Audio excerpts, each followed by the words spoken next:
Assalamualaikum warahmatullahi wabarakatuh. Alhamdulillah wassalatu wassalamu ala khairi khalqillah wa ala alihi wa sahbihi wa man ihtada. Amma ba'd.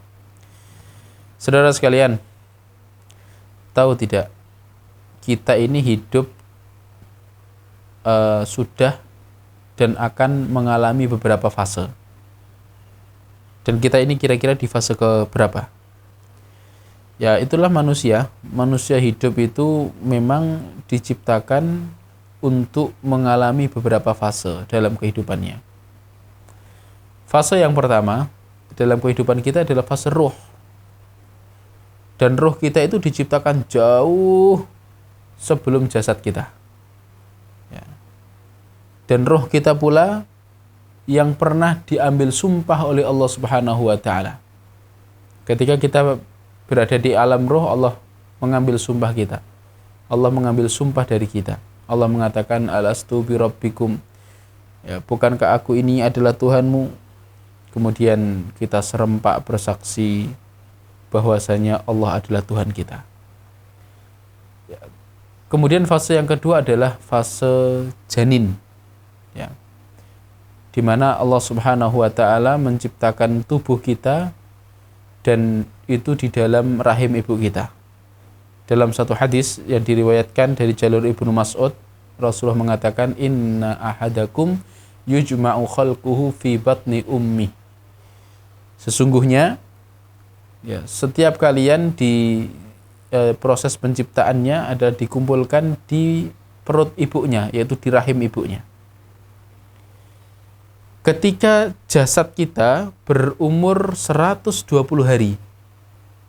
Ketika jasad kita berumur 120 hari di dalam rahim ibu kita, maka itu adalah waktu pertemuan antara jasad dan roh kita.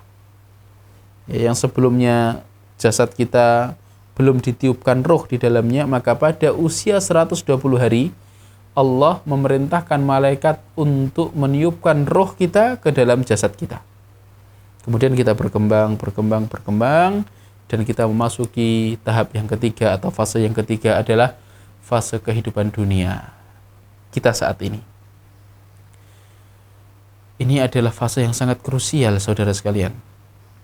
Fase yang kita diperintahkan untuk beramal. Dan kita akan dihisab atas apa yang kita lakukan di fase dunia ini. Beda halnya ketika di fase janin, kita belum mukallaf. Tidak ada ibadah yang diperintahkan kepada kita tatkala kita berada di fase-fase sebelumnya. Tapi di fase dunia ini kita diperintahkan oleh Allah, dan apa yang kita lakukan, gerak-gerik, tindak tanduk, dan tutur kata kita akan kita pertanggungjawabkan pada fase selanjutnya. Ya, dunia ini adalah darul amal, negeri beramal. Maka perbanyak beramal. Perbanyak melakukan ketaatan. Kemudian nanti ada fase yang keempat, yaitu fase barzah, fase kubur. Dan masing-masing kita akan mengalami fase itu. Baik tubuh kita dikubur di dalam tanah, atau tubuh kita tenggelam di lautan, atau hangus terbakar, atau dimakan binatang buas, kita akan mengalami fase yang namanya barzah. Dan di fase barzah ini, kita sudah mendapatkan hasil daripada apa yang kita lakukan pada fase dunia. Di dalam barzah ini ada yang namanya nikmat kubur, ada pula yang namanya azab kubur. Mengerikan, saudara sekalian. Kemudian setelah fase barzah, ya, dan kami sampaikan fase barzah ini manusia juga berbeda-beda. Ya, jadi setiap fase itu manusia berbeda-beda. Artinya apa? Orang yang wafatnya lebih jauh dari kiamat, dia di fase barzah lebih lama dibanding dengan mereka yang wafatnya menjelang kiamat. Ya. Dan begitu juga dengan alam roh. Orang yang lahirnya lebih awal, maka di alam rohnya berbeda dengan orang yang lahirnya lebih akhir. Ini. Ya, kita kembali kepada fase selanjutnya. Fase selanjutnya adalah fase akhirat. Nah, ini adalah fase yang mendebarkan. Ya, fase barzah mendebarkan, tapi ini lebih mendebarkan lagi. Di fase akhirat ini banyak sekali peristiwa-peristiwa yang bakal kita alami. Kita dibangkitkan dari kubur kita. Kita kemudian dikumpulkan di mahsyar. Kemudian dan di mahsyar itu kita berdiri. Tidak ada naungan kecuali naungan khusus yang Allah berikan kepada hamba-hambanya terkhusus. Kemudian kita akan menunggu lama sekali. Menunggu apa? Menunggu hisab. Kemudian ada hisab. Kemudian ada mizan. Ya. Dan sebelumnya ada tatayurus suhuf. Ada pembagian catatan amalan. Ya.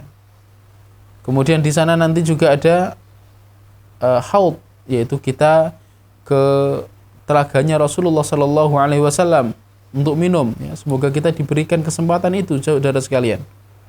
Kemudian kita akan melewati sirat, ya, jembatan yang dibentangkan di atas jahanam. Dan orang berbeda ketika melewati sirat ini. Nah, rinciannya dibahas di pembahasan khusus akidah. Dan manusia berakhirnya kalau tidak di surga maka dia di neraka. Dan orang masuk surga itu beda-beda. Orang masuk surga itu paling tidak ada 3 jenis. Jenis yang pertama adalah, ini kelas yang paling VVIP ini. Jenis yang pertama adalah masuk surga tanpa hisab, tanpa adab. Ya, dan di antara orang yang dijamin masuk surga tanpa hisab, tanpa adab adalah sahabat Ukasyah bin Mihsan. Ini VVIP. Kemudian kelas selanjutnya dihisab dengan hisab yang ringan, kemudian langsung dimasukkan surga tanpa adab. Yang ketiga, ada manusia yang dihisab, diadab, kemudian Allah Subhanahu wa taala angkat dia dan masukkan ke surga. Orang masuk neraka itu juga berbeda-beda. Ada yang masuk neraka sementara. Masuk neraka sementara ini ya orang yang masuk surga jenis ketiga tadi. Di neraka sampai kadar dosanya habis, kemudian akan Allah angkat dan Allah masukkan ke surga. Siapa mereka? Usatul muwahhidin. Ya, orang-orang ahli tauhid namun juga ahli maksiat dan dosanya belum selesai, belum diampuni oleh Allah. Kemudian ada orang masuk neraka jenis kedua, yaitu orang kafir dengan berbagai jenisnya. Ya, orang musyrik, ya syirik akbar, orang munafik nifak akbar, yang mana mereka semuanya belum bertaubat sebelum wafat. Ya, maka mereka di dalam neraka khalidina fiha, mereka di dalam neraka selama-lamanya. Neraka sangat mengerikan, surga sangat istimewa.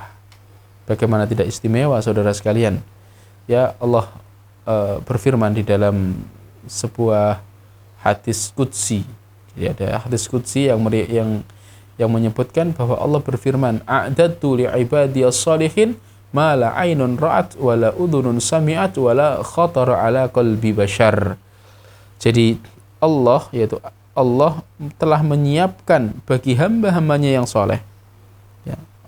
Aku telah menyiapkan bagi hamba-hambaku yang soleh. Maksudnya adalah Allah menyiapkan untuk hamba-hambanya yang soleh nikmat yang mata ini belum pernah melihatnya. Ya, telinga belum pernah mendengar deskripsi asli ya dari orang yang pernah merasakannya. Ya, kita belum pernah mendengar. Ya. Dan kita hati manusia juga belum bisa membayangkannya. Ya, hati manusia belum bisa membayangkannya. Seluruh kenikmatan yang terbayangkan oleh kita, maka ketahuilah surga jauh lebih indah daripada itu semuanya. Dan itu Allah siapkan untuk siapa? Untuk orang-orang yang beriman. Untuk orang-orang muttaqin. Allah mengatakan, wasari'u ila maghfiratin min rabbikum wa jannatin 'arduhas samawati wal ard u'iddat lil muttaqin. Bersegeralah. Kemana? Menggapai ampunan dari Tuhanmu dan mendapatkan surga yang lebih luas daripada langit dan bumi. Semua itu disiapkan untuk orang-orang yang bertakwa. Semoga kita termasuk di antara mereka. Dan semoga kita dihindarkan dari neraka. Neraka begitu mengerikan, siksa begitu mengerikan. Ya, sakit-sakit yang ada di dunia ini tidak ada apa-apanya dibanding rasa sakit yang dialami oleh penduduk neraka. Kecewa, terhina, kecewa dengan diri sendiri, kecewa dengan handai taulan dengan teman-teman yang pernah mengajaknya untuk sesat. Ya. Kemudian penyesalan, hina, malu kepada Allah, dan lain sebagainya. Siksa fisik, siksa perasaan, dan lain-lain. Masya Allah, na'udzubillah min dzalik. Dan kita betul-betul minta perlindungan kepada Allah dari sentuhan api neraka. Semoga kita mendapatkan kebaikan di dunia, fid dunya hasanah, dan fil akhirati hasanah. Amin ya rabbal alamin. Assalamualaikum warahmatullahi wabarakatuh.